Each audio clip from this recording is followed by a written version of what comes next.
On behalf of the Grolier, we'd like to welcome you to our reading this evening. My name is Amalia. I am an intern here at the shop this semester. Before we get started, we'd ask that you take a moment to silence your cell phones. Uh, yeah, good. And once you've done that, without further ado, it's my pleasure to introduce poet, translator, editor, and longtime friend of the shop, Chloe Garcia Roberts.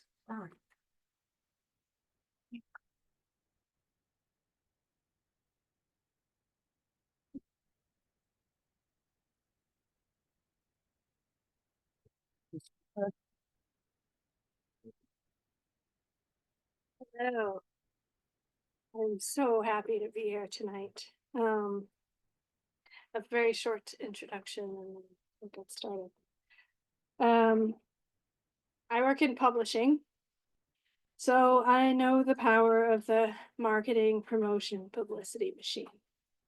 I have seen how, once it's set in motion, it can command the attention of the reading public in one gulp, and how it can control the conversation like a puppet master. I believe in the power of its muscle and have seen proof of how it can make reputations and careers through will alone. I'm also a poet, and I just as fervently believe in magic. That is, book magic. I believe that against all odds, a book can find you at the exact moment that you need it to.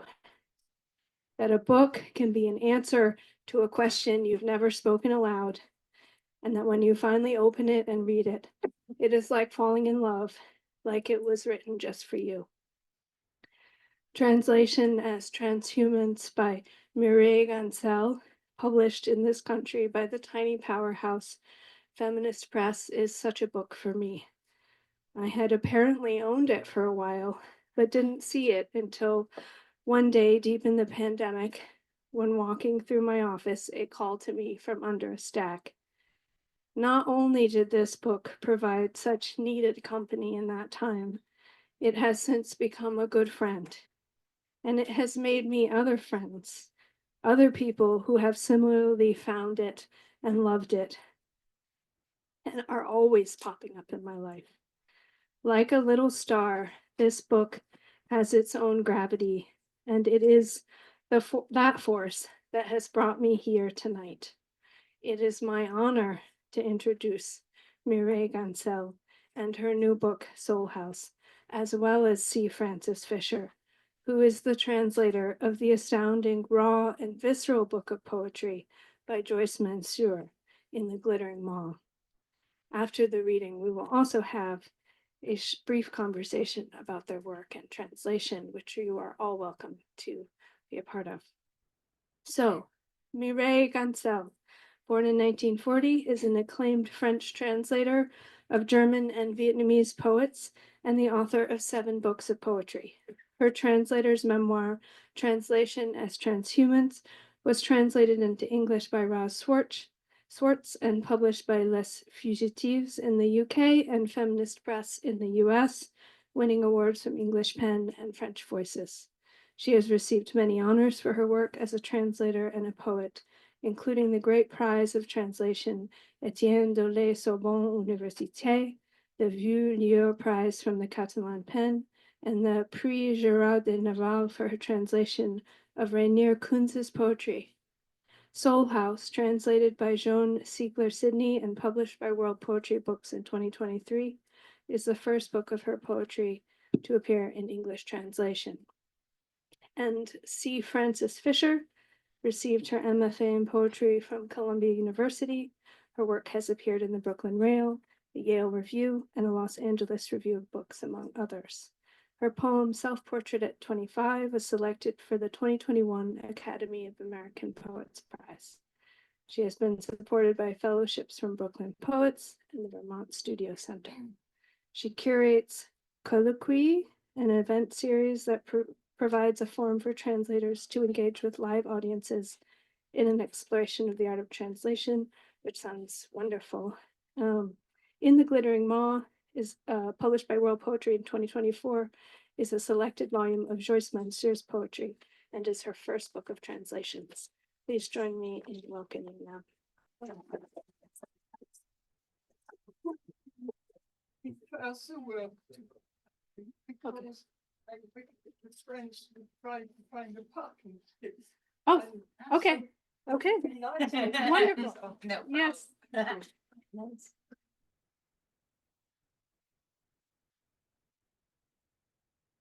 Okay.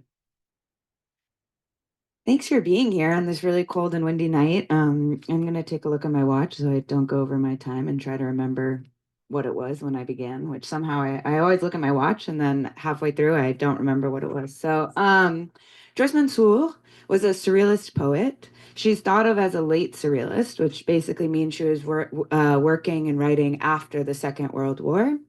She was born in Egypt to a Jewish family who left after were sort of driven out by the Nasser regime. And she moved to Paris, where she was actually Anglophone by birth. She grew up speaking English. But her second husband was a Francophile. And so, because of love, why anybody does anything, she started writing in French.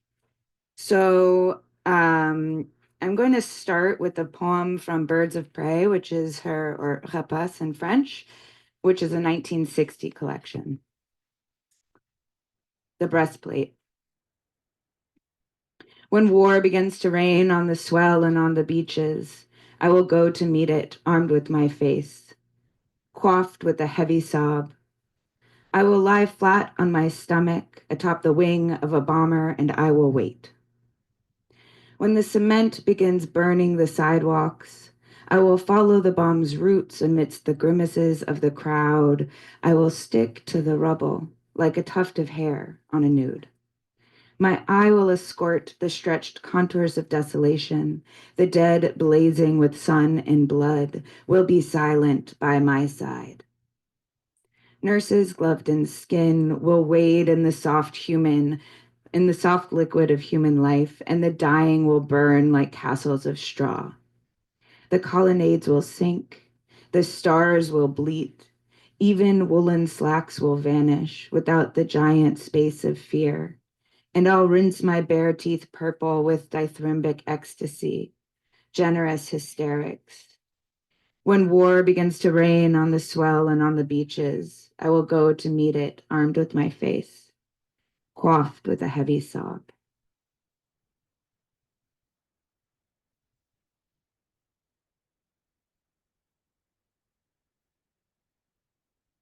So this poem, throughout Mansour's life, she collaborated with a lot of other surrealist visual artists. So my favorite thing about this book is the cover. I mean, I guess I enjoy the poems as well, but I love this cover so much. And it's by a poet or a painter called Alishinsky, who she collaborated with in her lifetime. And this poem that I'll read next is dedicated to another famous painter called Roberta Mata. Beneath the central tower, hands wandered over the keys and strange words issued from her, floated on the surface of the stream. I heard the dialect of undressing sexes. Hands wrote on the valves 24/7, and assassinations would have to follow. In the same bluish twilight where the steel serpents hiss, where seagulls cry and mature women flourish, with inflamed pistols and junky wounds. I was a little intimidated. It would have been so luxurious to have the power to piss in the street. I love that poem because I like to think about her going out for a night of drinking with Mata and a lot of other, men, and she's waiting in line for the bathroom and they're like peeing in between the cars. So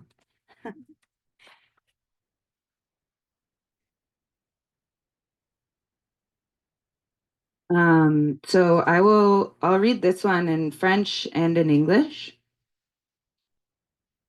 It's called La langue de chameleon, or the chameleon's tongue. Je viendrai chez toi le 40e jour. Je viendrai car mes membres blanchis sont en absence. J'ai faim de tes ennemis, honte de ma faiblesse au mouvement de ma raie, ondulante comme le serpent avide. Je frôlerai l'extase, si je n'avais peur de cueillir les cendres dans le ventre de ma mère, dans la creux de la houle, dans la gueule étincelante de l'église. So in English, this title, La langue de Camélien, poses a problem because la langue in French is both tongue and language. In English, we have so many more words, which as a translator is really a pain in the ass. For expressing yourself, I guess it's sometimes convenient. But I just really loved the idea of the chameleon's tongue because they're so cool, the way they kind of unspool. So, and it still has the resonance of the word language in English. So, the chameleon's tongue. I will come to your home on the 40th day. I will come because my limbs whiten in your absence. I am hungry for your enemies, ashamed of my weakness for tidal currents, undulating like the greedy snake. I would rub against ecstasy if I weren't afraid to gather the ashes in my mother's womb in the hollow of the swell in the glittering maw of the church. So I pulled the title obviously from that poem because I liked it. And this poem is called Here's June, and the segue will make sense after I read it. Grass erupts in my head, and a daisy fireball drags on. The truth dressed in 1,000 vipers descends the angry stairs without tripping. Red she sparkles at the heart of the brutal broom plant. Only you dream of venison. From your eyes, from your mouth comes the beautiful today. But your return is nothing more than that of the mailman, and my love tossed about by contradictory waves. Touch his skull with the tip of your index finger. Why tear fire from the impalpable sky when it already grows and smolders in me? Why throw your glove into the crowd? Tomorrow is a livid stump. So when I was working on this book, I thought that the title of it would be Livid Stump. And then Mape Yankelovich, who's the wonderful editor of World Poetry Books, told me that that was not going to be possible. And the great work of editors often goes sort of uncelebrated. So Mape did a lot more than that for me. But it's a nice, that's one thing, one good thing. A book called Livid Stump is no good.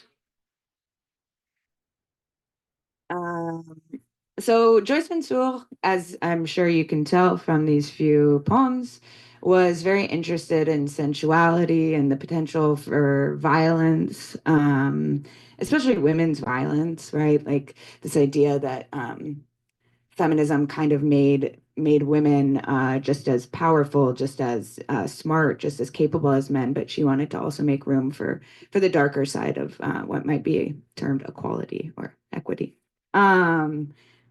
At the same time, I think she's very funny, and I think that's sort of underappreciated in her work. So I'm going to read this poem that I think is funny. Spontaneous combustion. At night, the sky is an open sex. The fire dozes, standing water dries. The body loses its strength long before midnight. Wishing to see himself dead, he is already dying. Time is no more than a funeral vault for he who gasps with superstition. Corpses remember death long after 40 days of use. Dust only suffocates those already forgotten. The dead breathe, the pierced gaze, the mouth stretched by the electrical game of a huge yawn, of the final sneeze, by breath and sob, by hiccups and the last burp. If love is the son of the eye, then flame is the son of wood, and wind the son of emptiness. Even forests can hope for fire. Is their pain more in love with its sting than mine? Vinegar revives old wounds. Insomnia sharpens the star's points. Breathe too quickly and it evaporates. If God is a kite, who the hell is George Sand? I was trying to make it through that poem without laughing because it's really not funny until the end. You know, you guys are probably like, this one is really just reading about death, trying to convince me it's funny. So I'm so happy to be reading with Mireille. And I think it's very lucky to read with another poet and translator. And so I thought I would finish. I'm just going to read one more poem by Joyce Mansour. And then I'm going to read a poem that I wrote after translating this collection, sort of in homage to her. The trace of fog, of despair. I will eat the earth tomorrow. The big black dog obscures the lamp. Gone the dark violet with raised cheekbones. Gone the idle star from rain-swollen plains. The bee seeks a pin in the depth of my gaze. Noon. My pupil bursts on the bank. The orgasm's rainbow reflects on the ceiling. Beneath your tight knees, my eye ossifies in your oblique sleep. Pewter vegetation ignites. And then it is the whole orbit that empties into my hand. Why don't I take a comma for a heart? The street is only female masturbation. I think that one's kind of funny too. Okay, so this poem is called Who's Laughing Now? And James has copies of the book. You should support Grolier, and also copies of my chapbook, in which this poem does not appear, but that's okay. Who's laughing now? Today, no one can tell the difference between man and woman. It makes them desperate. Still, women have bodies like a garage door, segmented and made to open. The truth makes children cry. Your well-tempered words in their satin sheets, your smile with gold teeth hugging gems, and a clear as a nose, creamy and long. I want to be a doll aiming for the distance. Did you know they moved the Mississippi once to make room for houses and farmland? Now, during storms, it bursts the bank, and we call it a flood. You spit, and the whole orbit swims in my hand. Thank you.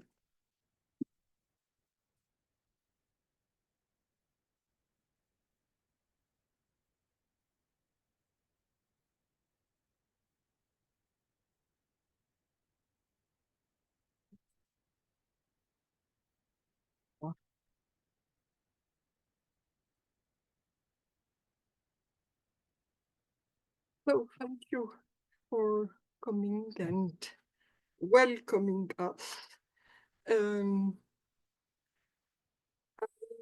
We'll start with some greeting words, if I can say. These books, Our House, was on the short list of the prize Derek Walcott. And since our dear editor Matvey cannot be here, but he prepares, I think it's not a secret, I think it will be a great moment in poetry, translation of Mandelstam. I will read few verses of Derek Walcott, which Derek Walcott dedicated to Mandelstam, and I read it to dedicate it to Matvey, yes? So I start with those few words of Derek Walcott. The inlaid copper laurel of an oak shines through the brown briquet glass above your head, as bright as whiskey, while the wintry breath of lines from Mandelstam, which you recite, uncoils as visibly as a cigarette smoke.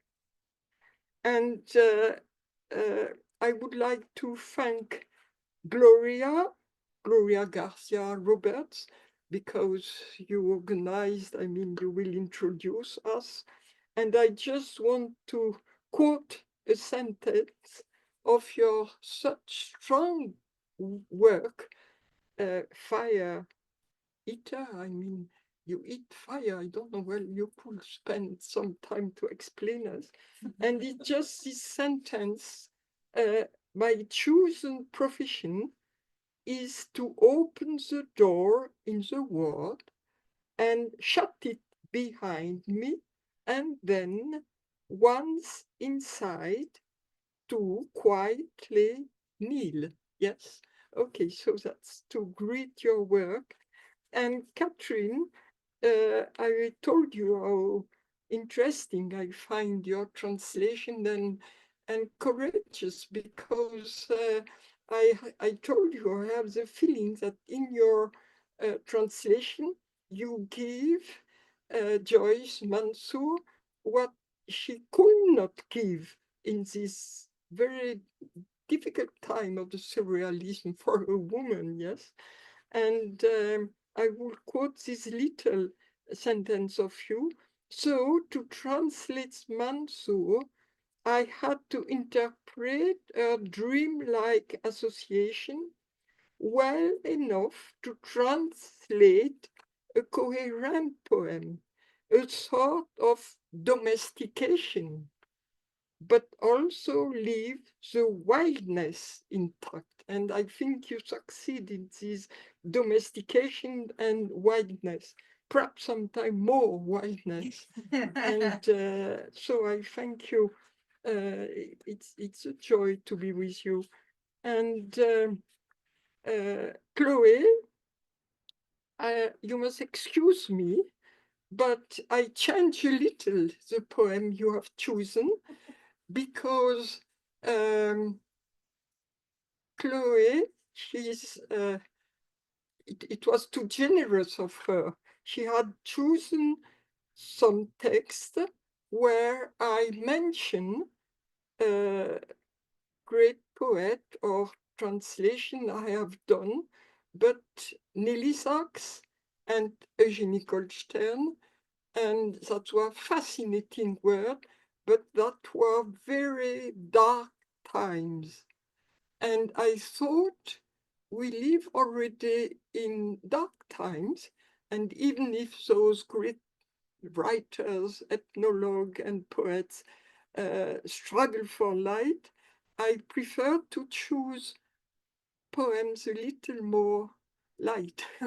And I have asked I have here two grandchildren, and I ask them to choose what they will like that I read. So that will be the choice tonight, yes? The first little text, um, since the text will be very short, I think there are only 4 or 5, perhaps I read them in French first, yes? And you will have to be very tolerant with my English, but or perhaps somebody read it. But first poem, first text. Habiter la beauté. Elle était jolie, ta maison, quand tu étais petite? Oui, ta question d'enfant, ce matin de printemps. Et soudain, la beauté est une maison où habiter, peut-être la première, peut-être la seule, envers et contre tout. To inhabit beauty. Was it pretty, your house, when you were little? Yes, your child's question this spring morning, and suddenly beauty is a house one inhabits. Perhaps the first one, perhaps the only one, against all odds. And for each poem, I may just tell a very little story. This is a true story, because this child was 5 or 6, and it was as breakfast. And you know, the children, they have this capacity to ask you the most strangest, deepest question well, between cake and coffee or so. And what would you answer to such a question? I mean, I am very grateful to this little man because he has obliged me to do an inner way, which is perhaps the way of poetry. Because since I was born just at the beginning of the war, February 1940, in Paris, the Germans didn't yet completely were in Paris, but then that means that all my childhood, those 5 years, they were just, I would say, a disaster concerning the house. We were on exodus and all tragedy possible, but uh, what can you answer a child?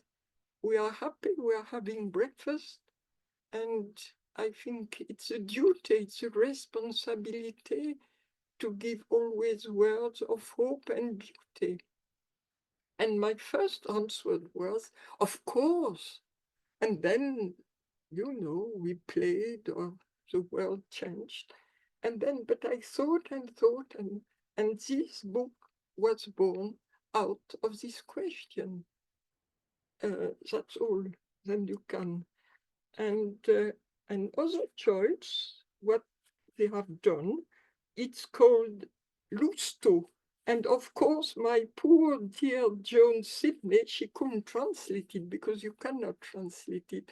It's a word very deeply rooted in Provence.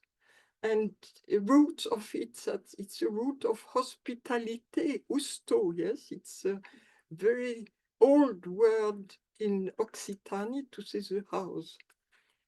Ce même printemps, ta question m'a accompagnée en pays d'Arles, parmi les senteurs des jasmins et l'éclat bleuté des acanthes, où j'ai retrouvé avec bonheur le nom provençal de la maison, Lousteau, un mont où bat le cœur de l'hospitalité. The Usto, so the same spring your question accompanied me to the countryside of Arles among the scent of jasmine and the bluish glow of the acanthus, where happily I found again the Provençal name for the house, Lousteau, a word in which the heart of hospitality beats. And when perhaps it was my first answer in my inner world to this question, beauty, what makes the beauty? I mean, perhaps the first thing is hospitality, to welcome, even if your house is very little, very poor, but perhaps it belongs to the beauty. Then what was the choice? What have they chosen as third? Ah yes, une maison vers là-bas. Quand la petite fille a quitté la famille de Budapest, elle a dessiné un train. Et le long du train, un cours d'eau bleu, et des fleurs, et un quai désert. Et depuis, tu sais que l'attente est un pays secret, un pays de silence, et que l'absence est une manière d'espérer. Peut-être vient-il de là, ce penchant pour retrouver les objets perdus, et aussi pour les mots qui traduisent. Et si traduire, c'était chercher des mots perdus? Oui, un dessin comme une lettre, comme une maison perdue, une maison vers là-bas. Here, I just mentioned une évocation. The first train, very, very first trains, who could bring us back to the family we had in Hungary, just to check the survivor, to this very, very little group of survivors. Then more than 100 person of our family was exterminated. And my father had the dream to meet this little group. So they were in Budapest. And I was 7, 8, so that's this evocation. A house over there that's still silent answer to this little child, yes? When the little girl left Budapest family, she drew a train, and along the train, a current of blue water and flowers, and a deserted platform. And since you have known that waiting is a secret country, a country of silence, and that absence is a manner of hoping, perhaps from that comes this penchant for finding lost things again, and also for the words that translate. And what if to translate was to look for lost words? Yes, a drawing, like a letter, like a lost house, a house over there. And then another little text. It's called Maison Arc-en-Ciel. I'm sorry, it's again with children, but that belongs to the world, yes. Maison Arc-en-Ciel. Sur le quai, la foule. Et ton ami, Lou, vous avez encore tout juste 8 ans. Le train est annoncé. Vous vous serrez très fort dans vos bras, comme pour un grand voyage. Tous les départs sont un grand voyage. Et il y a du soleil sur la petite table près de la fenêtre, et tu sors ton petit carnet et le crayon noir, et lentement, soigneusement, tu vous dessines toutes les deux, et puis tu choisis tes crayons de couleur. Tu commences par vos yeux, Lou a tes yeux verts, et les tiens sont bruns dorés, et tu as retrouvé ton sourire, et vous avez des habits préférés, et ils ont les couleurs de l'arc-en-ciel. That's a story of my grandchild with her best friend. Rainbow House. On the dock, the crowd, and your friend Lou, and you are still just 8 years old. The train is announced. You hug each other very hard, as though for a great voyage. All departures are a great voyage, and there is sun on the little table near the window, and you take out your little notebook and black pencil, and slowly, carefully you draw, and then you choose a colored pencil, and you begin with your eyes. Lou has green eyes, and yours are golden brown, and you found your smile, and you have your favorite clothes, and they are the colors of the rainbows. And another one, which is very, very, very little, and I love very little text, and it's called Petite Maison dans la nuit. Petit enfant, tu dors profondément dans le pays de ton sommeil. Je voudrais déposer ces traces de lumière, comme autant de petites maisons dans la nuit. Small houses in the night. Little child, you sleep deeply in the country of your sleep. I would like to leave these traces of light, like so many small houses in the night. So thank you for your attention. Yeah.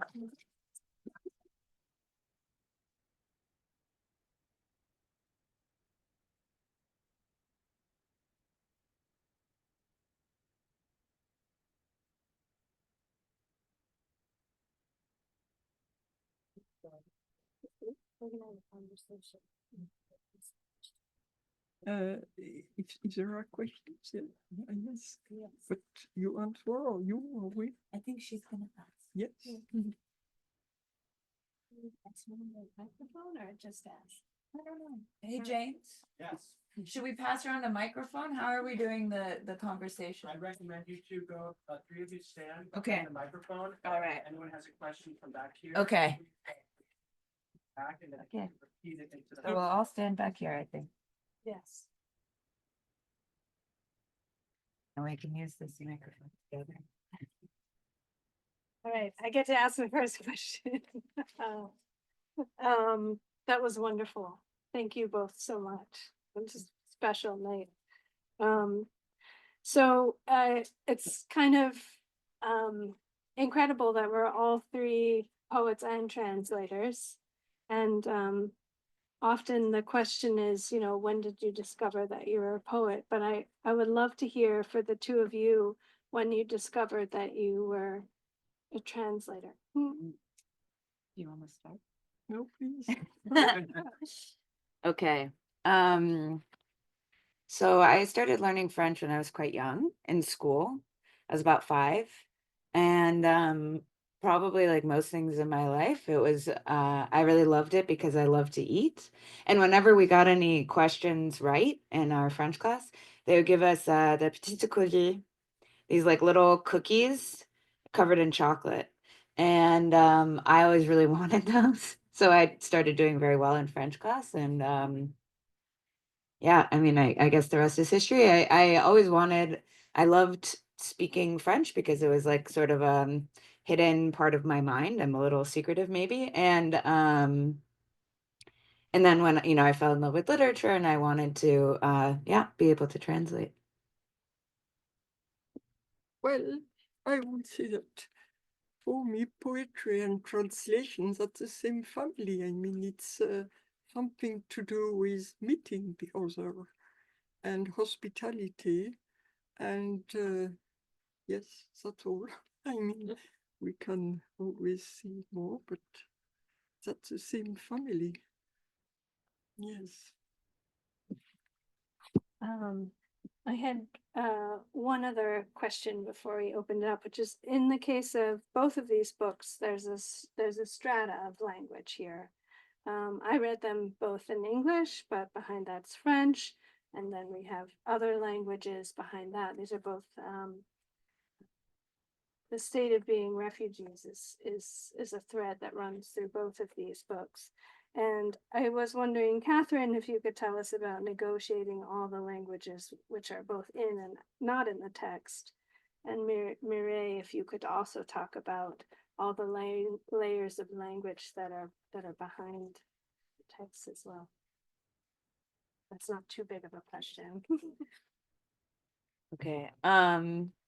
Yeah, it is. It's a very big question. I mean, I think one of the biggest things that I reckon with now is what it means to translate a poet who could have written these poems in English if she wanted to.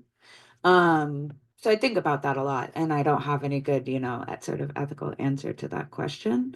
Other than just I like them and I want other people to be able to read them. And I think there's a way in which writing in a language that is not your mother tongue gives you a different sort of access to what you want to say, for lack of a better word. And that once that breakthrough was made for the poet, there's no reason not to translate it back into other languages, I think.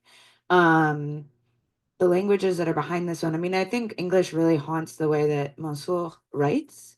She doesn't have this sort of long French syntax that's kind of that flows. It's much more direct and similar to almost in English syntactically, I would say. I think also there's this way in which she grew up. She grew up in Egypt, but she and her family did not speak Arabic. So there was this sort of kind of estrangement from daily language always for her. And then, her mother died when she was young, um, and she left English kind of after that. And so, yeah, I mean, there's a lot of different ways that language haunts this. I don't know that I can yeah, maybe I'll just share those biographical details rather than give you a good answer. Um,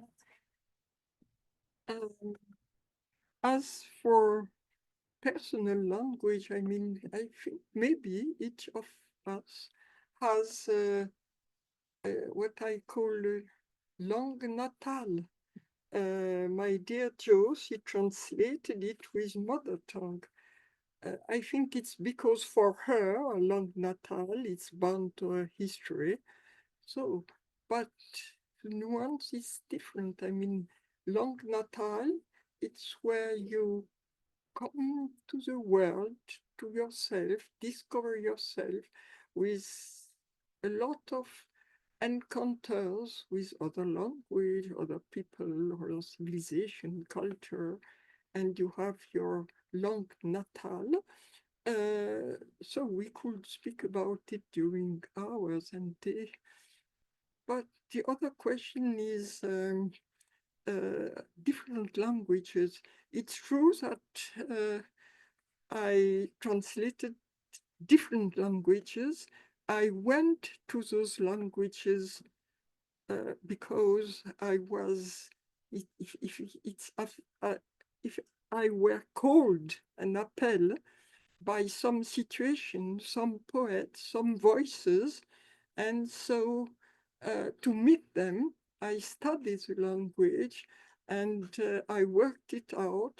It could be, and I mean, it's true that perhaps it's the same for, I tell you, translation and poetry, you have very precious things in life.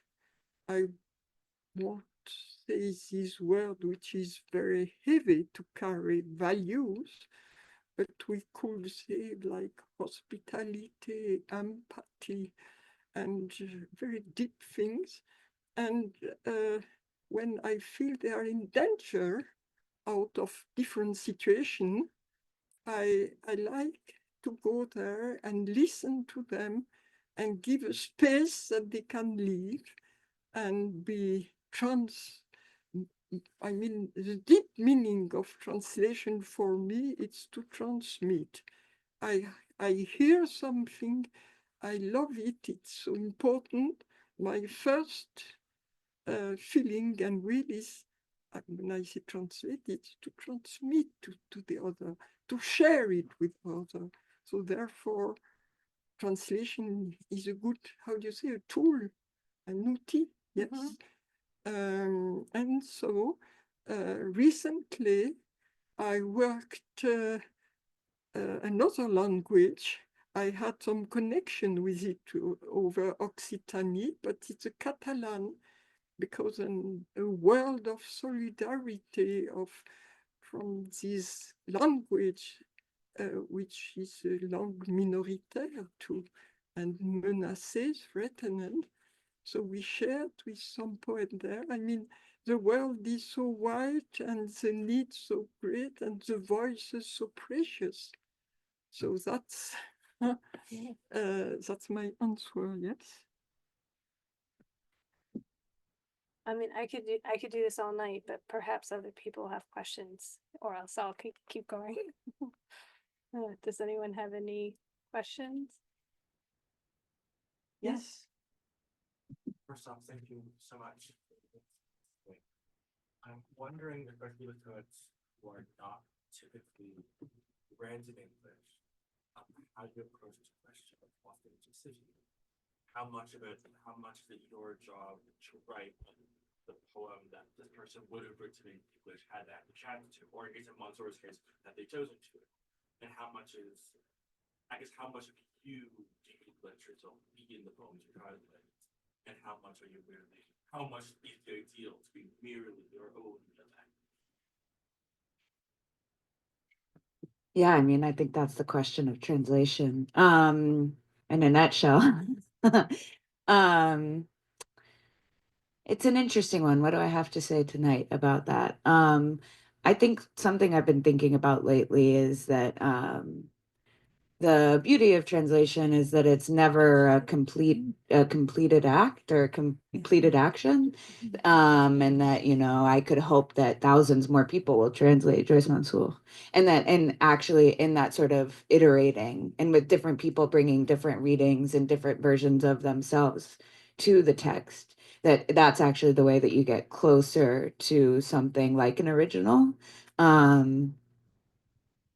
That's what I'll say tonight. I don't know what you think about that question. In fact, what was the beginning So of the question? if I may paraphrase, or do you want to say it again? No, Okay. completely just. Just so how much do you try to bring just the text versus bringing your own Yes, sensibility? it's what I understood. Yeah. Okay. That's an interesting, impossible question. Yeah. I mean, I think that somebody has written that the text exists only when it's translated. I mean, each translation brings something to the text, and I don't know if I bring something of myself. I mean, we have to listen very, very with great attention to the other.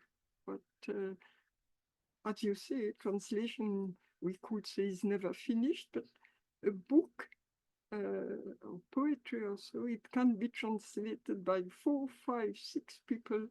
Each one will bring something. It's like a human discussion. I mean, each one has something very special to bring, and I don't think there is a unique translation, but I don't know if I answer your question, but it's spread in so many directions, what you say. Yes. Other questions?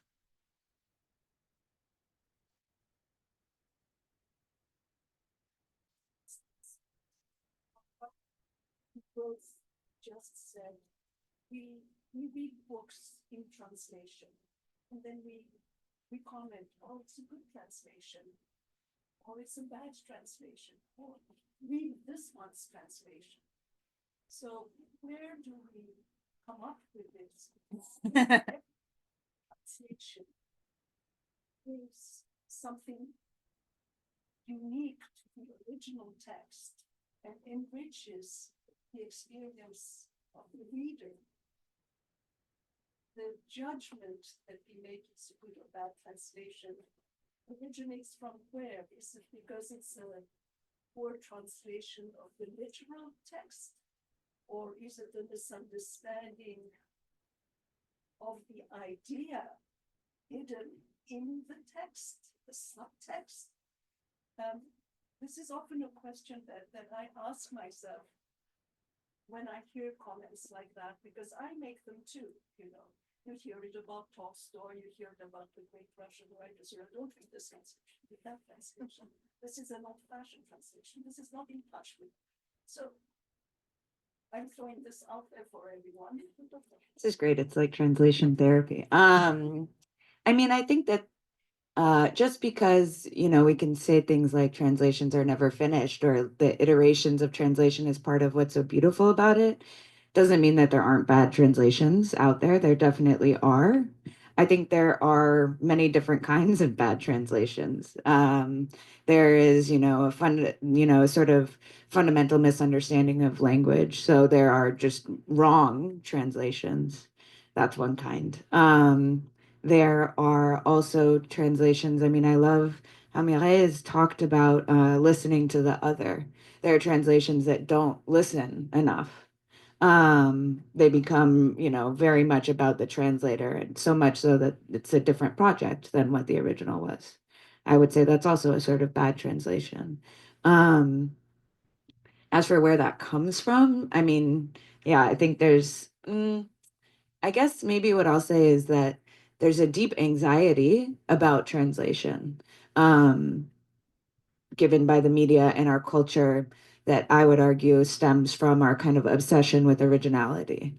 People think that the original is always better than the translation, and so we're anxious about this. And I would say actually a lot of kind of putting translations down comes from that space, this sort of anxiety around the act of translation itself.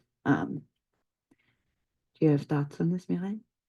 Well, I I have not much to say about this. I mean, I don't know what is. I know what is. I mean, there sometimes you open a book translated, and I mean it happens, and it doesn't sound exactly. You feel it has a smell of translated, and that's for me what I would say. How do you say, désagréable translation? I mean, I don't, you smell immediately that ça sonne pas juste, quoi. But was a while, I mean, good or bad translation, I don't know. I mean, it's very personal connection to the voice of the author. But it's sure that there are texts. I don't know, yes, why, but ça sonne pas juste, quoi. Ça sonne pas juste. Somebody who play piano and accord is not completely. On peut analyser pendant des jours. Yes. One more. Yeah, I have a question not about translation in general, but just like I'm really interested because most of the translators are sort of translated between English and French, and that idea of like English and French as two sort of individual languages fascinates me. Like we kind of mentioned how like French literature, we read French literature for its beautiful flowy prose, for its philosophy, for its humor, with English, for its minimal, more kind of direct style. What are some of the idiosyncrasies of personalities of the two poets?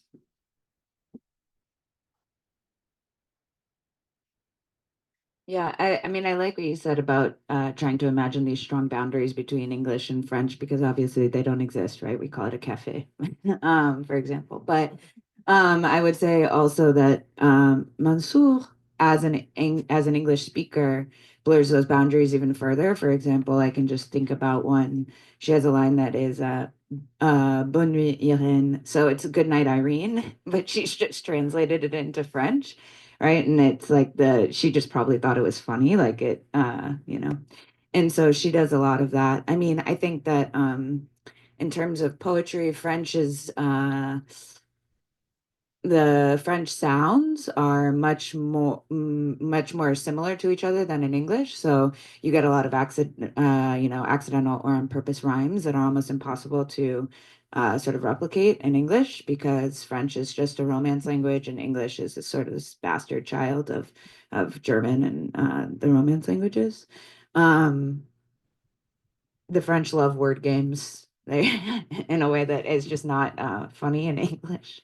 So that's always something to contend with. Our English and French, what is?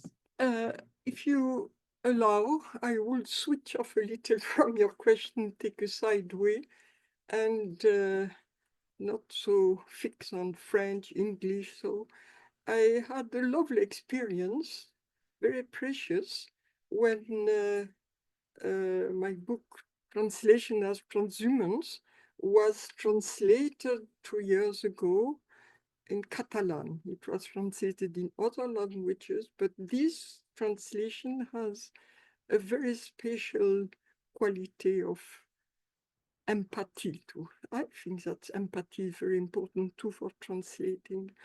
And when the book was published, I received an email from the translator, Dolores Udina. Usually she translates, she's one of the great translators in Spain, in Catalan, and she translates only English. She has translated nearly all work of Virginia Woolf.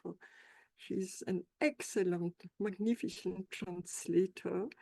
And but in a little shop in Provence, par hasard, she met this book, Translation as Transhumance, and she said, I have to translate this book.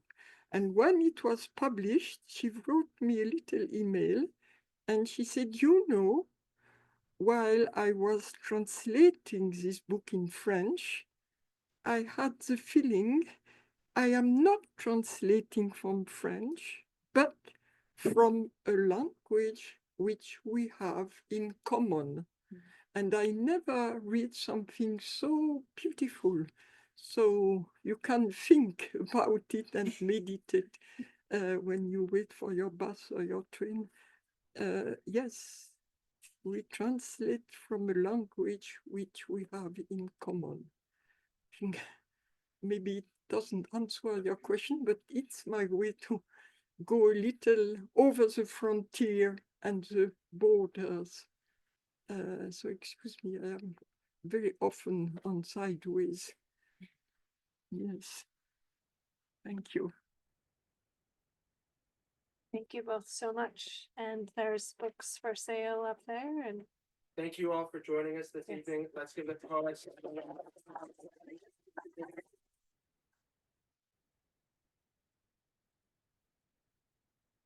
The books for sale, translators and poets will be signing books. Please put your chairs up against one of these three walls. I'm very grateful. Thank you very much for coming tonight.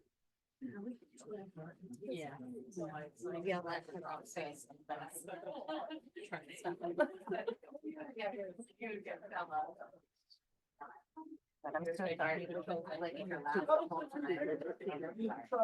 Yeah, exactly.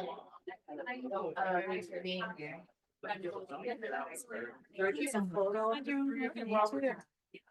Why not? You gotta think it out. Maybe I'll. That would be great. That's a beautiful reading.